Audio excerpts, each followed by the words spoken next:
थोडासा असा लांब करायचा, दोन बोटात धरून असा लांब करायचा. आपण काय बनवतोय माहिती का? कापसापासून समईची वात बनवतोय.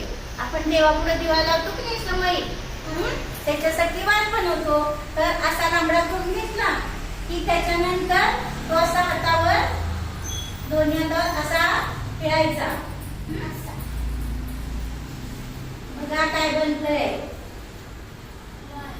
बनते की नाही वात.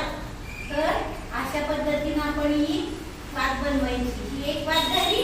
तर समईत लावताना दोन्ही वेळेस दोन अशा लावतात वाती, म्हणून आपण सगळ्यांनी अशा दोन दोन समईच्या वाती बनवायच्या. समजला?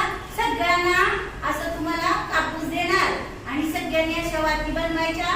आणि वाती बनवल्यानंतर आज आपल्याकडं दिव्याची पूजा करायची असते. काय म्हणतात त्याला माहिती का? दिव्याची पूजा, दीपपूजन.